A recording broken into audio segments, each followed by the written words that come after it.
Hello, YouTube. It's me, John Avenger, once again. Welcome to another Scarlett Johansson month review. This is a 2003 movie, I believe, that she did. 2003 independent movie that she made early in her career, once again. And this is a very beautiful, very well made drama that she did that's really showed her range and showed her acting abilities. It's not just that she's a beautiful woman, that she can act and get into a character. And that is the adaptation of Girl with a Pearl Earring. Yeah. This is not really my kind of movie, but I did like this film for what it was. And I never read the novel, so don't ask me if it's faithful to the novel because I don't know. Beauty inspires obsession. I agree. And this is one of the few films that I like with Colin Firth because not a big fan of him. I know he won an Oscar for King's Speech. I get it. He's good at what he does, but like I said, not the biggest fan of Brits. Just it's my preference. But this is a really well made movie. It's a UK production. Of course, Scarlett Johansson's not British, she's American. But the cast is not so bad. I mean, you have Colin Firth, and you have Tom Wilkinson, and you have a bunch of unknowns. You have Judy Parfitt, never heard of her. Cillian Murphy from the Nolan's Batman series. You have Essie Davis, Joanna Scallon, and Alakina Mania. I don't know any of these actors besides the three main leads. And this film was nominated for 2 Golden Globes and 3 Oscars. And I will agree with this. Yes, the cinematography in this movie is absolutely gorgeous. Every shot in this movie is like a work of art. It's beautifully, the cinematographer just knew what he was doing. It's just, he has an eye for detail. Every shot in the movie is wonderful. And it really set the tone for this period piece. This is a period piece. This is not a comedy, even though there were some parts that made me laugh because this British lady says about Scarlett Johansson's character, she can't read, and I was laughing hysterically. That made me laugh because it's trying to be so serious, and I found some humor in it. It also won the art direction. The way the film was presented, all the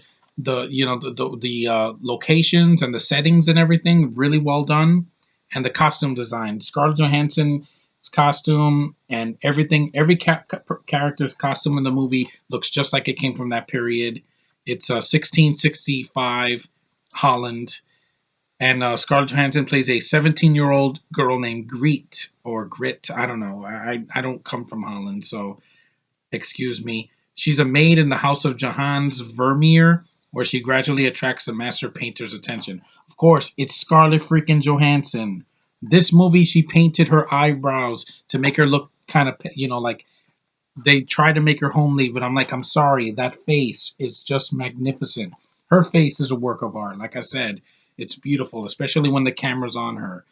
Uh, she's a very shy, character that doesn't really is socially awkward and kind of doesn't have the best skills talking to people, and she's just in the background. But her performance is stellar. Like she barely talks in the movie, but her face acts wonders. Like you just look at her eyes and you know how she's feeling.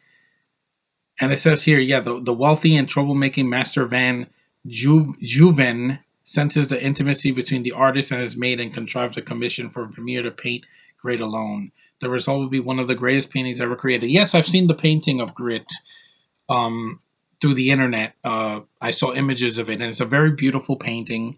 It's like the Mona Lisa. It's very well done. If you have a thing for art, this is definitely a movie for you because it's very visually stunning. Like this movie, my friend Brian said that the cinematography is gorgeous, and I agree with him. Darth Boy, that's his YouTube channel. He said it's a very beautiful film. Well, because it got nominations for an Oscar for that because it's very well done. Problems: the film is very slow. If you are expecting a lot to happen in this movie, don't, because it's a slow burn. The saving grace of this movie, though, it's only 100 minutes. It's not 2.5 hours. It's not 3 hours. It's not 4 hours. It's quick enough. It's not. It's actually, without the end credits, it's an hour and a half. That's great. I'm glad, because if this movie was 2.5 hours, it would kind of bore me to tears. 100 minutes is manageable. It's not 2 hours. At least I can give it that. And it's well directed by Peter Weber. Just beautiful shots. Great performance by Scarlett Johansson. Good performance by Colin Firth. It says captivating. Colin Firth is sexy and forceful as Johannes Vermeer. And look at this. Scarlett Johansson delivers an intense performance. Owen Gleiberman, Entertainment Weekly. Absolutely. Her performance is stellar in this movie. Like I said with almost every movie, except for, Home Alone 3. This is the disc. It has it doesn't have much for special features. It just has trailers and anatomy of a scene. But this is a well done film. If you can get your hands on it, it's really cheap and it's very, very visually stunning. Even though it's not a film for me, this kind of genre, these period piece dramas from like the 1700s or 1600s, when they do it right, I'm going to give it praise. And because Scarlett's in it, she delivers. And I'd rather see this than the girl with the dragon tattoo because this film doesn't have any rape scenes. It doesn't have a dark goth emo chick. It doesn't have a dark atmosphere. It is what it is. At least it's not, this melodramatic movie that puts me to sleep or bums me out. It's very well done. Watch this to see it's for Scarlett Johansson because I'm just like, wow, this girl can do anything, and I'm intrigued. She's played an alien. She's played a super spy.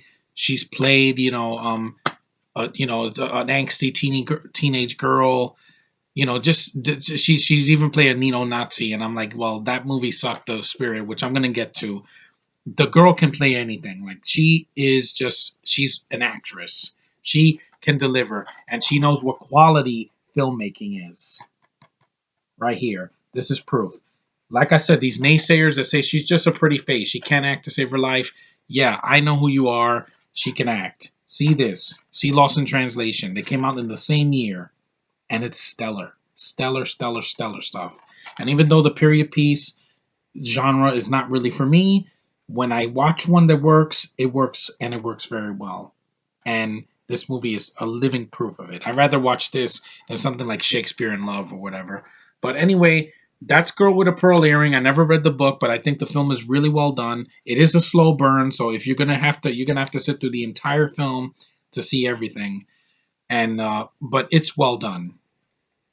It's quality filmmaking, and I can appreciate a film for that. It doesn't have a big budget, but it didn't need it because to film something in 1665, you don't need CGI, and I'm glad for that. But it's worth it for Scarlett's performance because it's stellar. Once again, another great performance from that beautiful, angelic, milky skin actress as ScarJo.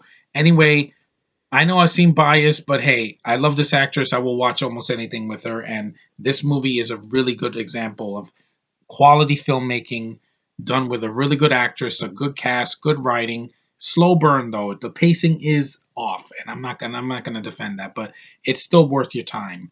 Anyway, thanks for watching, liking, subscribing. You guys are awesome. My next review, well, I got a few more before I get to The Spirit, which is going to be a rant, and I'm going to rip that movie a new asshole. I hate that movie so much, but this is a good one. Watch it. Thanks for watching, and I will see you in the next review.